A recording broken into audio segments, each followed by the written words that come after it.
Let's talk about webhooks. So as always, I want to start with a silly analogy. So let's say this is you, this is your friend. You want to send a package to your friend. So that's what you do. You enlist the help of the postal service here, represented by this guy, who takes your package, delivers it all the way to your friend. But now, of course, you paid for tracking. You want to know that this package has actually been delivered, right? So in that scenario, the postal service, represented by this lovely little sketch of a postman here, they notify you, this is the way it would really be represented, they notify you when that package has been delivered. Now, the critical part of this relationship here is that you don't know unless this postman or the postal service or the postwoman tells you that the package has been delivered, okay? You could continuously call up or email the postal service and say, hey, has my package arrived? Has my package arrived? Has my package arrived? But that's quite laborisome and gonna take a lot of effort, and half the time or more, potentially the answer is gonna come back no. So this is a much more efficient and elegant way, isn't it? Is you've told the postal service, by virtue of the fact that you paid for this tracking service, that you want to be notified when that package is delivered. So this notification here, this kind of backwards communication path, is conceptually the same thing as a webhook. So to bring it into reality, you might have a scenario like this. This is a very, very common use case, is you've got a user who's buying something on your site, right, in your application. Stripe is processing the payment there on behalf of the user, right? The user is actually inputting their payment information into Stripe's system. What that means is that you don't actually know that the payment's gone through unless Stripe tells you, right? The users over here, they've completed their payment with Stripe,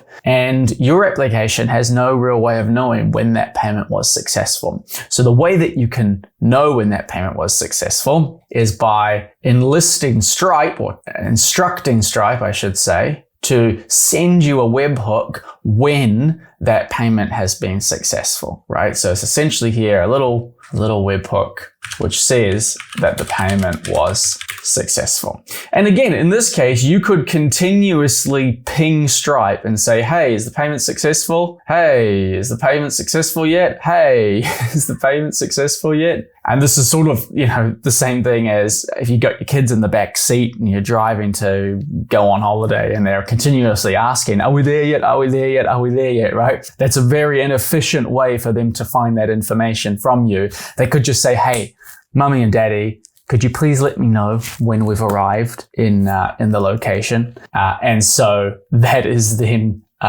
you being instructed to send your kids a webhook when you've arrived. So it's the same thing conceptually here. Hey guys, sorry to interrupt. Just to avoid any confusion. In this video, you're going to hear me talk about previous lessons and concepts in some magical thing called the course. And that's because this video, as well as the sort of companion video on webhook security, which I'll link to somewhere up here, those videos were originally recorded as lessons in my bubble course, Think It, Build It. But wanted to put them up on YouTube, make them accessible to everybody, because I think they're really important topics for people to understand. Of course, if you do want to dive deeper into Bubble, if you appreciate my work and want to support me, please do check out the course. I'll link to it below. Otherwise, enjoy this video as it is. So there's loads of scenarios where this kind of thing is going to be useful. The videos in this course, for example, right? They are actually streamed to you within the course website using a service called Mux. And what I had to do to get all of that set up was upload my videos to Mux, essentially. I needed to ingest them into Mux's system, and then Mux would do all of this processing. It would take my videos and it would create all these different kind of versions. It would sort of blast them out into its network, into its content delivery network, as it's called, so that all the video files live on all these different servers, and depending where you're viewing this course, right, you're going to get a certain file delivered to you based on your location and your internet speeds and other factors that Mux takes into account, right? Mux is going to generate all this metadata on the video on my behalf, like the duration, right? There's all this processing that Mux is doing once my video has been ingested, but I don't know when it's been ingested, right? I need some way to be notified that my video is ready to be streamed out to my students, okay? And so what I did, we should say, is registered a webhook with Mux so that every time a new video is ready for streaming, right, when the ingest ready event fires within Mux's system, then they send off a webhook to me to let me know. Okay. Another example, Calendly, right? Many of you probably have used Calendly or a service similar to Calendly that lets people book times on your calendar. Okay. You could set up an integration with your app in Calendly so that every time somebody books a slot on your calendar, you get a webhook in your application, right? So you can track and save data about the events that people are scheduling within your web application, right? Rather than continuously or on a recurring basis calling some endpoint within the Calendly API and seeing what events are there and potentially seeing what events are new and comparing that to the events that you already know exist and then doing some kind of filtering to save the new events in your database and blah, blah, blah. Kind of gets confusing quick, right? You can just say to Calendly, hey, let me know when I have a new event scheduled. And then they'll send you a webhook, and with the receiving of that webhook, once it's in your application, you can do all kinds of information with it, right? Like when this webhook is received within my application, right, that can then trigger a sequence of actions or a sequence of business logic, right? It can trigger a workflow in my application. In our analogy here, when I receive this notification that the parcel has been delivered, right? Well, then I can go off and do nice things. I can ask my friend via WhatsApp, what did they think? I can maybe register it in my little spreadsheet that I use to track all the parcels that I send out to my friends, because obviously I've got so many friends and send so many gifts. And I can also sleep easy. So there's all these things that I can do as a consequence of receiving this webhook, of receiving this notification in my web application. Okay, so that's webhooks conceptually, but let's get practical now, right? Let's set up a webhook within our application. What we're going to do actually is we are going to emulate this approach here. We're going to emulate an integration with Stripe where they're going to send us a webhook whenever a user successfully completes a payment. Or to be more specific, when they complete a checkout session. So I've got sort of this test set up in my application here where when a user clicks purchase, they go to this checkout page, right? And remember, this checkout page, this checkout experience is hosted here with Stripe. So all of the user credit card details and the inputs are handled by Stripe. I just send Stripe some information about how I want them to handle this interaction with the user. Specifically, right, I send them things like the name of the product that the user is going to buy, the price, and I can also send a whole bunch of other information to help Stripe configure this experience on my behalf. But the important point here is that the user here, right, they're on a Stripe hosted page, right? They're not in my web application anymore. So they are literally on a different location on the web, right? So I won't know about the things that they do in this new location, right, on this page that's being provided by Stripe servers, any more than I can know about their behavior on Airbnb or the latest tweets that they posted, right? I've got no idea about what they're doing on those sites unless those sites tell me. And so this is where we need to ask Stripe to tell us when certain things happen within their world, like the user, right, completing a checkout session here. Now, one important footnote here is that what we've done in previous lessons in the course is we've actually used the Bubble native Stripe plugin in order to charge users, all right? So we've used, instead of when this button purchase is clicked, these actions, which I'll go through in a minute, we've used the charge the current user action and passed in some parameters here. Okay, now that's absolutely fine for simple use cases, and the plugin that Bubbles created here will actually handle the registering of a successful payment so that you don't need to set up an additional webhook here, right?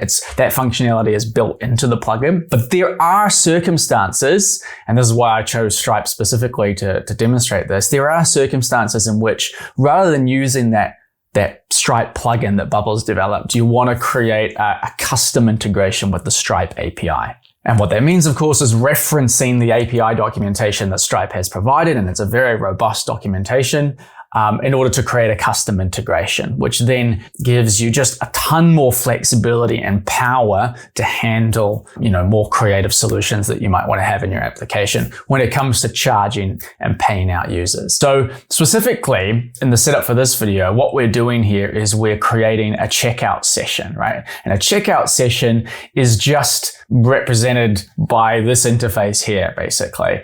A checkout session captures the fact that you are trying to charge a user for a specific thing, okay? It's a time-bound window, essentially, where Stripe is able to charge a user on your behalf for a particular thing, okay? And one of the great things about Stripe is they provide this checkout experience, this kind of hosted interface for you to be able to do that. You don't have to create all this interface yourself. You can, of course, do that. You can create your own interface with your own inputs to capture credit card information, all that kind of stuff. It's a little bit more advanced. And so the recommended approach for indie hackers and solo entrepreneurs like us is to use this checkout experience, which is very robust and does the job for us out of the box. So when we create a checkout session, right, there's a bunch of parameters that we have to provide in order to set that up. And you can see here that there are a lot of different things that we can set here. More things than we can set by using this native plugin action, right? Another one, Stripe has this product called Stripe Tax, where you can have Stripe automatically calculate the sales tax for a transaction based on the user's location and based on the category of thing that's being sold, okay? That's not something that you can toggle on using this native action here, okay? So those are just a few of the reasons why you might want to set up a custom integration, as I've mentioned. So in terms of this specific setup, let's just walk through it for a second. I'll show you what I have set up in my application right now, just as background context for this lesson. So I've set up an integration with Stripe, right? If you followed the API lessons, this should all be relatively familiar to you. There's an authorization component, of course, and then I've got an integration with a single endpoint, which is where we actually create the checkout session, okay? And there's a bunch of fields here, a bunch of parameters that we're providing. I'll go through this in a second, but just at a high level here, what's happening, I'll break it down here, is what we're doing here is we are sending a post request to create a checkout session with Stripe, right? We're sending that request to Stripe. What Stripe then does as a response is it returns a checkout URL. It returns a specific web page that looks just like this, where we can then redirect our users. So if I was just to, I won't reinitialize, but I'll show you the call the response that came in here. So if I make this call to Stripe, one of the fields that I get back is this URL field, okay? This URL field that if you paste it into a browser, and it won't work right now, I will reinitialize this actually. There we go. So I've reinitialized, and if I scroll all the way down, I get this URL, which I'll just grab it and copy, and I'll just paste that literally into my browser here, and you'll see, there we go, that's a checkout session. So it won't last forever, but this is a place where I can charge basically a particular user for a particular item. We'll get into how these work in a second, just for context, within a certain period of time. So Stripe will return that checkout URL to our application. And once they've done that, let me just move this back up a little bit. Once they've done that, then I can have some logic. I'll just make this a different color so we can see what's going on. Then I can have some logic to redirect to redirect the user. So here's the user, right?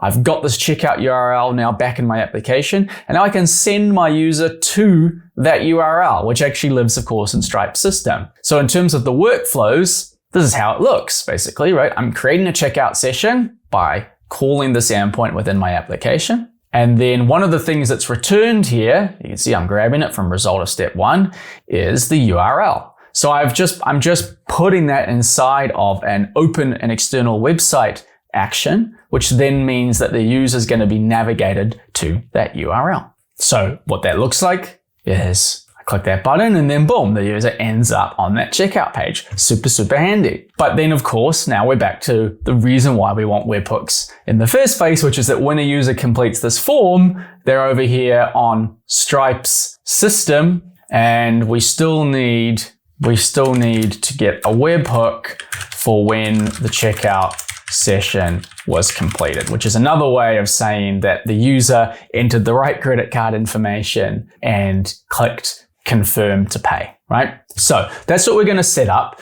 just to complete the kind of the context here of what's going on, because this isn't necessarily super clear. Some of these fields are just things that Stripe requests that you submit within the call.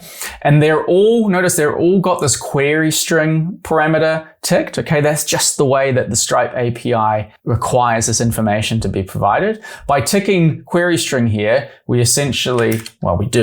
put the field here in the URL. So customer email equals Matt, you get the idea. Matt at Matt, blah, blah, blah. So all of these parameters here get basically pushed into the URL that we send to Stripe, and then Stripe can of course extract the values of each of those parameters. So that's all that's meant here by query string. Some of these things are also pretty straightforward, like we've got a success URL here. That's a page in our application where once the user completes the checkout session successfully, they're redirected. We've got a corresponding one for a cancel URL. That's where if the user clicks this back button, Stripe sends them to that cancel URL. Okay, so that's all information. This is all information that Stripe actually needs, right, from us. Otherwise, Stripe has no way to know where to send the user if they cancel. So by creating this custom integration, these are things that we have to add, right? So success URL, cancel URL, which is actually optional. I guess if we don't provide it, they'll just send the user back to the place where they came. There's sort of a whole bunch of different things here. One of them is this parameter customer creation. Customer creation is a field that you can set to true, and that means that a user will always be created when a checkout session is created. You'll always have a corresponding customer within Stripe. And then you've got these two parameters here, which is kind of the most idiosyncratic that you may not have seen before. We've got this kind of the strange syntax with line items, then followed by a number within these square brackets, then followed by price. Okay, what on earth does that mean? Well, if we take a look at the documentation for a second, sort of the most important field here, right at the top, is this field line items. We can untwill this show child parameters, which gives us a clue as to how this works. So this line items is a list of items, right? So already we know right out of the gate that this parameter is taking an array, right? A list of things, not just a single thing. And for each of them, it looks like we have to provide either the ID of something called a price, which we don't quite understand yet, and a quantity. What this means is that there could be several objects within this line items array. And for each of them, they can have a price and they can have a quantity. So when we're passing that information about the price, the line items that we want to submit to Stripe, we need to provide each of those fields, each of those attributes, price and quantity, for each of the items in this line items array. And the syntax for how we do that is we start with line items. So this is basically like the parent object, okay? And then we have to go and access one of the children and say, hey, this is the price that we're setting for the first item in the list. And this is the quantity that we're setting for the first item in the list. Because we may be charging the user here for multiple items at once, right? This is just a checkout session where they're purchasing one thing, but we may be charging them for multiple things at once. So this line items, just like how you would have an invoice, which might have multiple line items, right? This allows us to charge a customer for multiple things at once. So this syntax here means for the first line item, which is represented here by this 0, this is because the array is what they call indexed at 0, right? It starts at 0. So the first item is actually the 0th item. So for that first item, that 0th item, this is the price attribute that we're setting. And here is the value. For the 0th line item's quantity, this is the value that we're setting. We could just as easily now, if we were going to have multiple line items, we could specify the second one with a 1, right? And then set the quantity and the price like that and have new values down here, okay?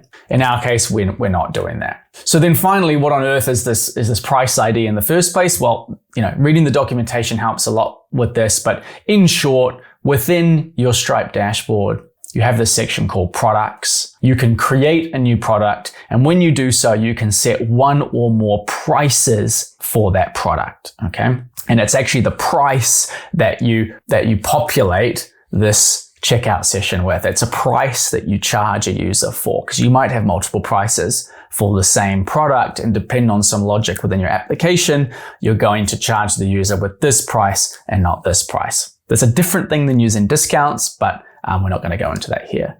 So I've just got one price here, which is, $500 USD. I could easily create another price here, right? Maybe it's a subscription kind of price, so you can pay either as a one-off or you can pay $10 every month or something like that, right? So if I add that price, right, now I've got a new ID that I can pass into my checkout here. So that's all this is here. That's all this price ID represents. So that's all the context out of the way. Let's now set up this webhook from Stripe, okay? Because once we've done that, that means that when a user completes this form, we can know about it in our application. And that's important because then we can save on the user the fact that they're a paid customer and give them access to parts of the application that they wouldn't otherwise have access to, right? So there's all kinds of business logic that is obviously dependent on whether a user has paid or not. So it's very important that we have that, right? If we go back to the schema, it kind of gives us a clue as to where to start, right? The arrow is going this way. It's going from Stripe back to our application. So that tells us that probably we're going to have to register the fact that we want them to send a webhook with Stripe. So let's go into the dashboard. I'm in test mode here, just note, right? But the same logic applies if you're in live mode. I'm going to click on this developer section, then I'm going to come over to webhooks, and I'm going to click here to add an endpoint. Okay, adding an endpoint is the same thing as saying, hey, where do you want us to send this notification? Where do you want us to send this webhook? So this here, this endpoint URL would actually be an endpoint in your application that you can receive things on. But just to test this out step by step, I'm going to use a site here called webhook.site, okay, which can receive these webhooks on our behalf. So it's as if right here in this setup, this is actually webhook.site. So let's just set it up this way just to keep things simple, take things step by step, and then we'll swap this out for a page in our own application. But this is just a really handy kind of initial way for us to test out this webhook functionality. So webhook.site gives us an address, right? So this is the place that they're going to notify us that a checkout session has been complete, right? They need some way to find us, right? If we go back to our silly analogy here with the postal service, right? When they let us know that the package has arrived, they need to know where to reach us. Do we give them a phone number so they call us? Do we give them an email so they email us? Those are all valid ways that they can communicate with us. They're valid kind of addresses where they can reach us, but they need one. They need one. And conceptually, the same thing is true here. Stripe needs to know where to send this webhook, where to send this notification. So when we're using webhook.site, we get kind of a test address, a dummy address that can receive these events. So I'm going to copy that and I'm going to paste it in here, okay? And then we need to tell Stripe what events we want them to notify us about, right? Because there's all kinds of different things that could happen within Stripe's system. Invoices being created, payouts being created, a new subscription recurring service, a payment failing on behalf of a customer being created. I mean, go through the API documentation and you'll see, or just look at this little section here. You can see these are all the different types of events that could happen, a refund being processed. There's all kinds of different things. We're after this checkout section here, okay? And specifically just this one here, when a checkout session has been successfully completed. So I'm going to click add events, right? That's the event that we are listening to, or that Stripe is listening to on our behalf. And then I just click add endpoint, okay? So now this webhook is set up in Stripe's system. And if I go back to this webhook section, you can see there it is here. Okay, so it's now waiting for the first event to be triggered, basically. So let's go through that. I've still got a checkout session open here. So I'm just going to add all of the sort of the test payment information that Stripe provides. All of this doesn't really matter. And then we'll hit pay. And then if we come over to webhook.site, oh, you'll see it's already come through. Beautiful. So here is the payload for the webhook that Stripe just sent all the way to webhook.site. So notice the structure here, right? It was a post request, right, to this endpoint. It had a bunch of headers attached, and then it had this, what looks like JSON payload here, right? Okay. So this is kind of maybe a good place to point out that all a webhook is, right, is another sort of category of HTTP request. Okay, remember that from our API videos that any time that two web services are talking to one another like this, they are using the HTTP protocol to do so, right? Which is just a set of conventions, a structure for how information should be transmitted. Specifically, right, the HTTP protocol says that, you can send different types of requests, GET requests, POST requests, patch requests, put requests, delete requests, that you have this kind of headers section where you can have a key name and then a key value, and you can have a whole bunch of those headers. And then you have this body section for post requests, not for GET requests, where you have this body where you can structure data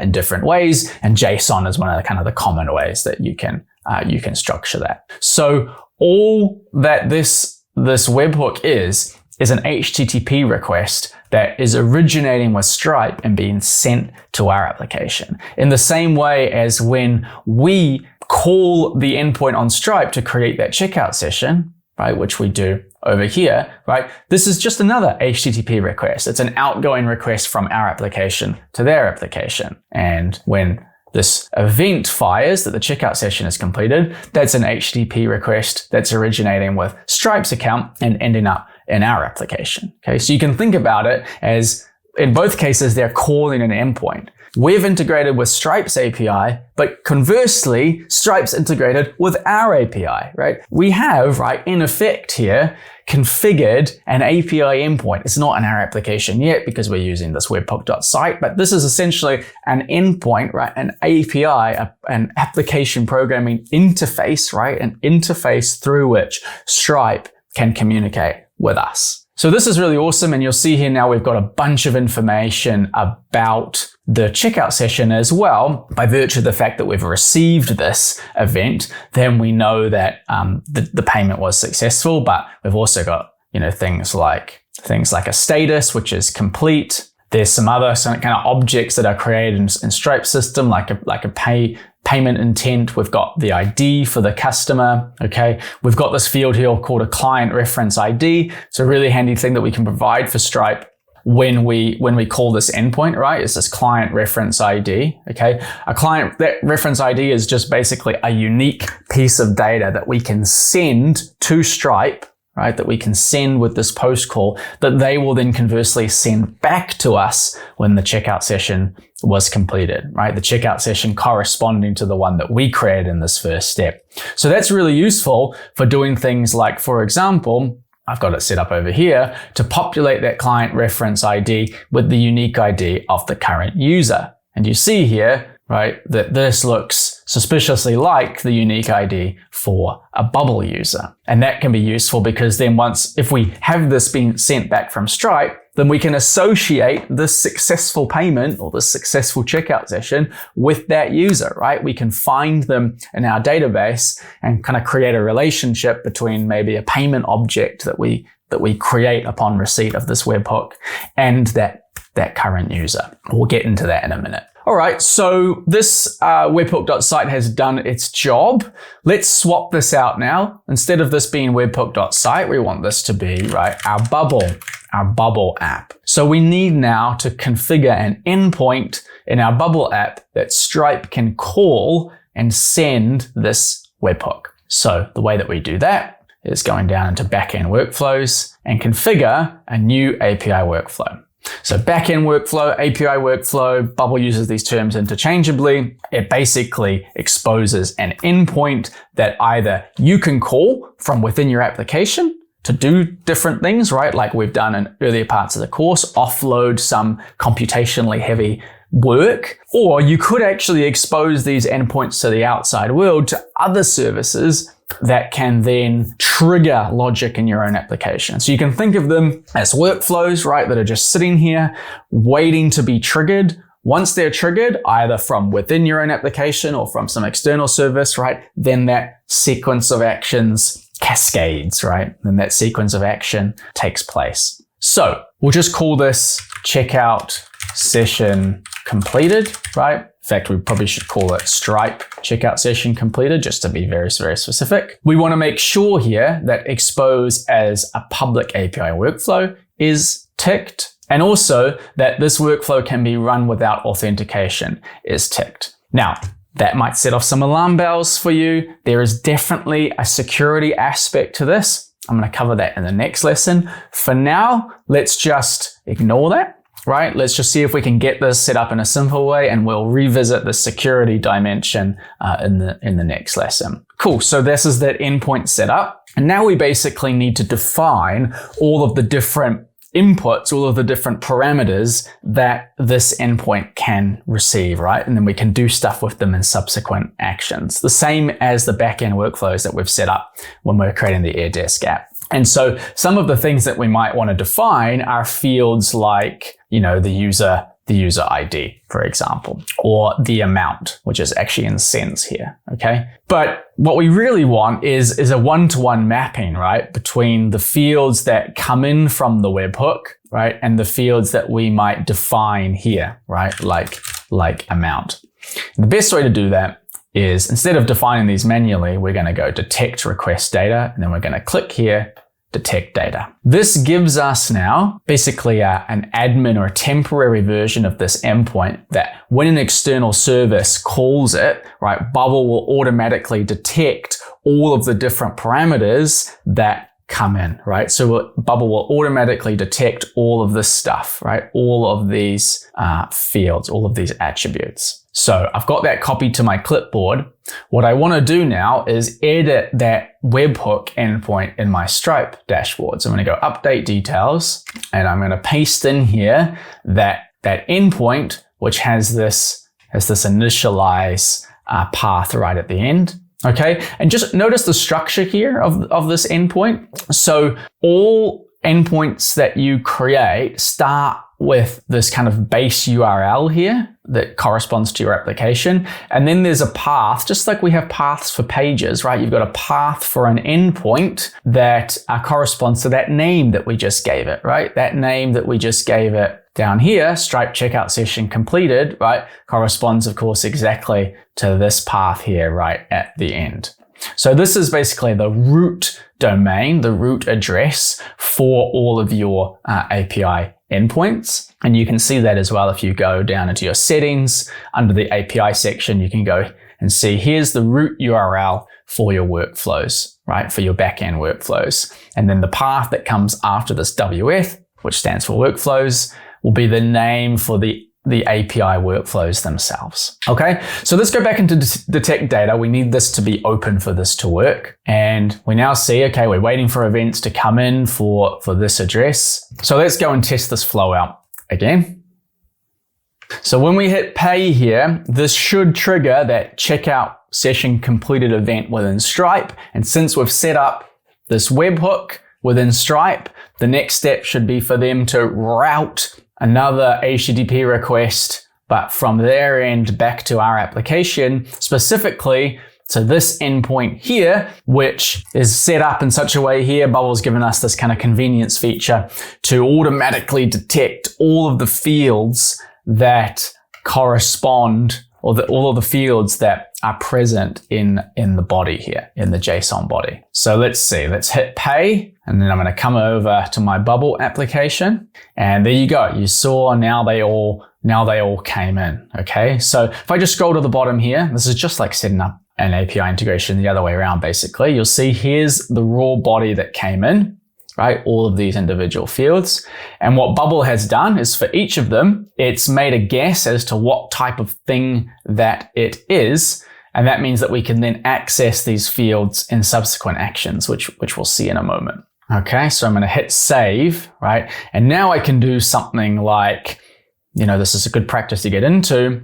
I'm going to create a log object. So this is an object that I created earlier, just to now basically test, hey, am I receiving these things okay, right? So I'm going to give it a title, Stripe checkout session completed, and then sort of add some fields that are just going to allow me to debug if I need to, right? So I might just pull out here a couple of the fields that I think are going to be useful. So notice the structure here, of which we've still got conveniently open in webhook.site, but which we could also see if we come back over to the API endpoint and we click here, modify types, all right? Then we can see the structure here, and we can see how things like this CS test, okay, the CS test, which actually corresponds to the ID for the checkout session, CS checkout session, how that is nested inside of this JSON object, which in turn is nested inside of this data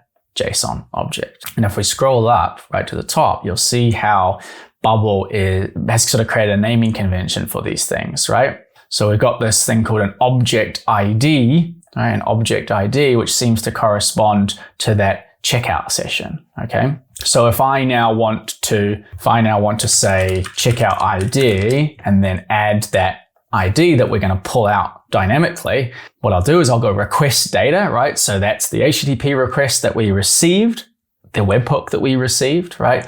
I can now pull out any of the fields there that Bubble has mapped for us. And we know object ID, that's actually the one that we want, right? We know that because we just went in here and had a look and we saw that object ID is the name that Bubble has given to this piece of data that we've deemed something worthwhile to track just for testing purposes. Okay, but you can see there's lots of different fields here that might be relevant for us, including here, just to show you, right? I could add in the client reference ID, which, if I go back to modified types, and let me just see if I can find this quickly, right? Object client reference ID is the term that Bubble's given to this unique ID that we passed in when we created the checkout session to begin with, right?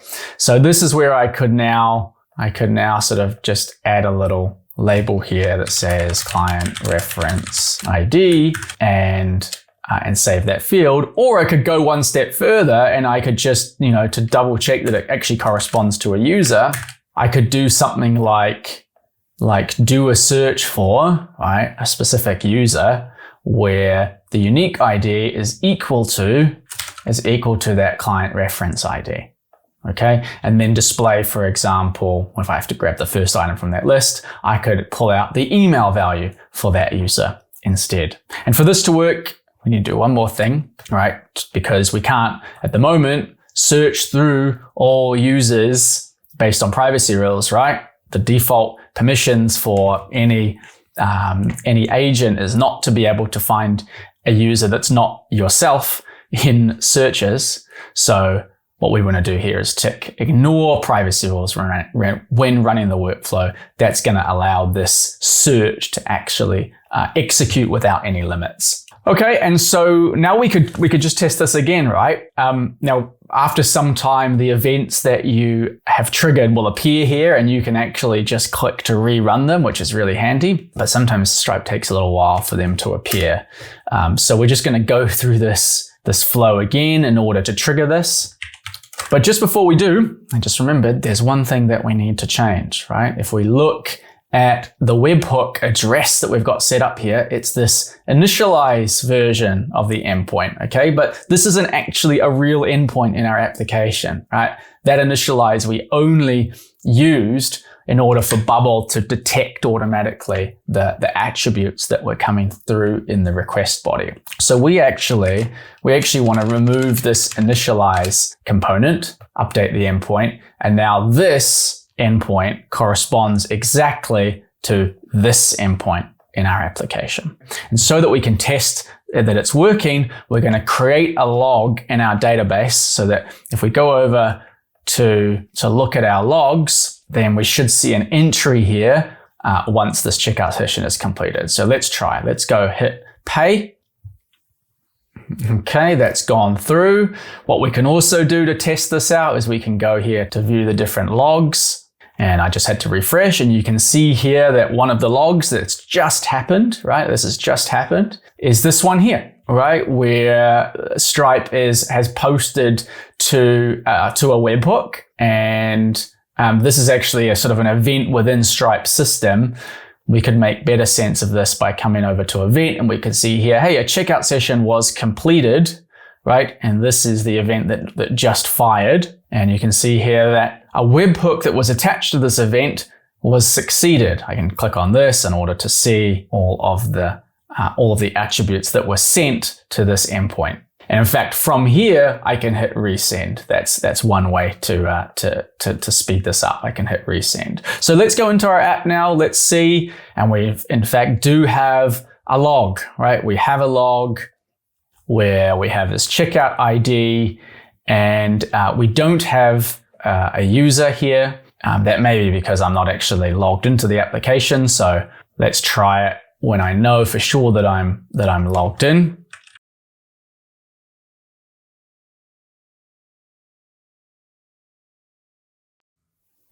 Okay, now I've got a new log, and in fact, now I'm seeing my email. And just to show you this resend functionality, right, so that you don't have to go through that whole checkout process again. If I just come back to events here, this was the latest checkout session, and I can just go over to this webhook attempt, hit resend. Okay, that will re-trigger this guy here, right? This will re-trigger this webhook. And so I should see in my Bubble app a third log now corresponding to that checkout session being completed. And now you can also see if you come over to the webhooks section of this developers tab and you go into the endpoint, well, now I'm actually seeing all of the events associated. So it took a little bit of time for Stripe to populate them, but now it's really convenient because for any of these, I can just hit resend in order to continue testing to make sure that these webhooks are being received okay. Okay, so just to complete the picture here, let's kind of make it practical and useful and functional, like why we would want to receive this webhook in the first place. So in this kind of example application, we may want to create a record of when a user is actually trying to purchase something, but we also want a way to record when that payment was successful, right? At this point here, right, probably just before we open an external website, we could insert an action where we create a payment object in our database, right? And we've got this is paid field here, this is paid field, which is just a yes/no field that defaults to no. Okay, so I don't really need to populate that right now. It's going to have its creator field filled out with the current user. That's fine, right? But maybe there's other things that I want to save here, like the amount and maybe the checkout ID as well, in case I want to find it easily within within Stripe system, right? And so when I create a new payment here, because I've added this action after this first one, well, very conveniently, I can grab the checkout ID from the result of step 1, which is going to be this ID field here. I know that from reading the Stripe documentation, because I know that when I create this post request to create a checkout session, okay, which is represented by this part in Stripe's documentation here, I can see this is basically an example of the information that I would post, and this is the response that I get back from Stripe. And you can see here, one of those fields is this checkout ID field right here. Now, one of the other fields that is returned here is the amount. Okay, the amount. And really the amount is something that's being pushed through to Stripe based on the relationship with this price object. Remember, because each product has a price here, a price, right?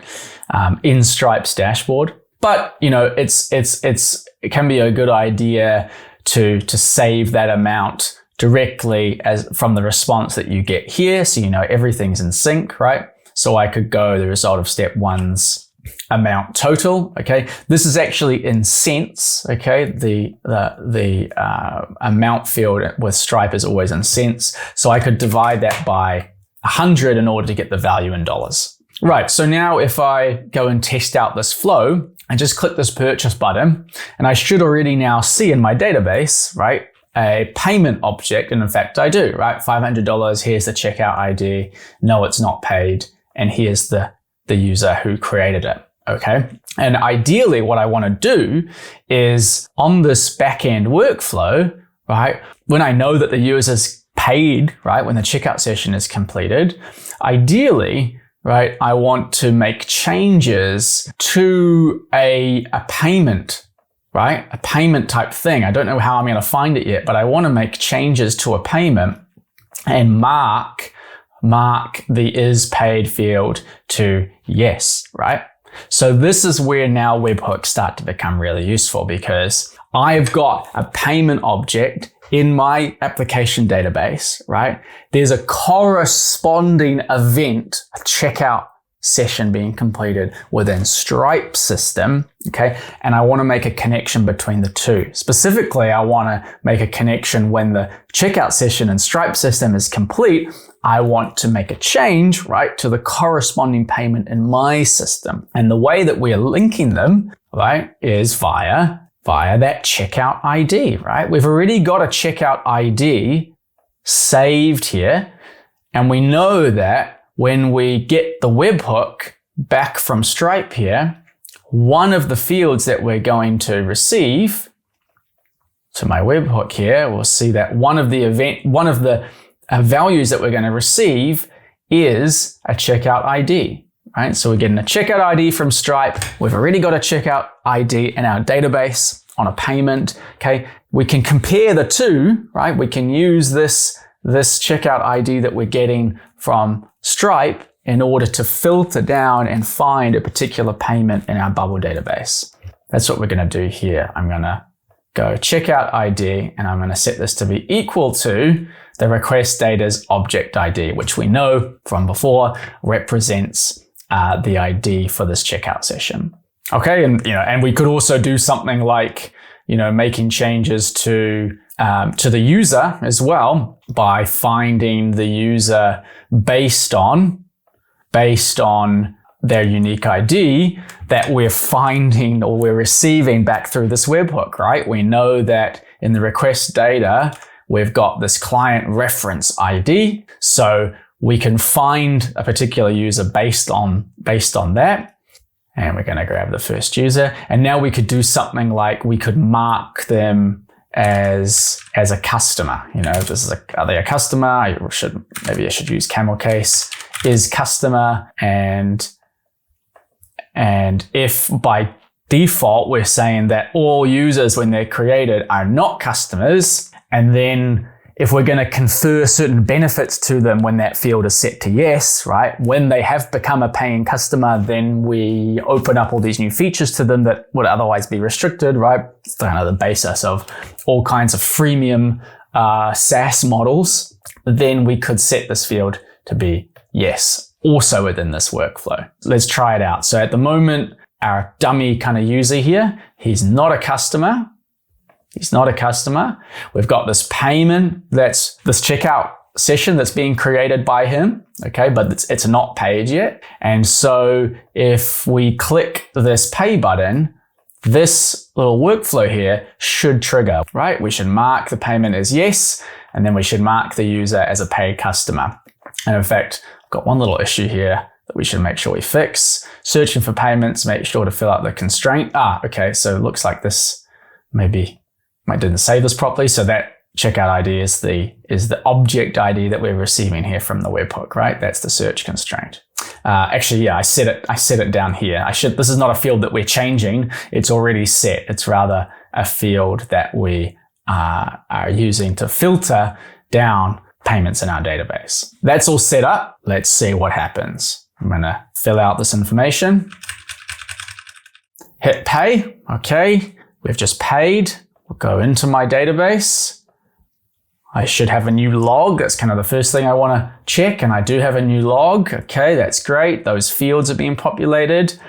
Let's see. We've got this payment. It's now marked as is paid. Brilliant. And our user, are they a customer? Yes, they are. So we know that this all executed beautifully. And now we can use the fact that this user is a customer and they've got a payment, like I said, to unlock all this functionality in their account. So that's webhooks in a nutshell. But as I said, really important component here is the fact that anyone on the web can call this endpoint now. This is basically a public address where if somebody knew the structure of the data that we were expecting here, they could basically cause havoc in our application because they could trigger this workflow, they could trigger payments being created, they could trigger users being marked as customers who aren't actually being marked as customers, and just cause our application, our servers to do a whole bunch of work that they don't want to do or don't need to do, okay? So we have to make sure that these webhooks here, these webhooks are actually coming from Stripe and aren't coming from some malicious actor instead who is emulating those requests from Stripe, emulating those webhooks from Stripe. So we're going to work out how to protect ourselves from that in the next lesson.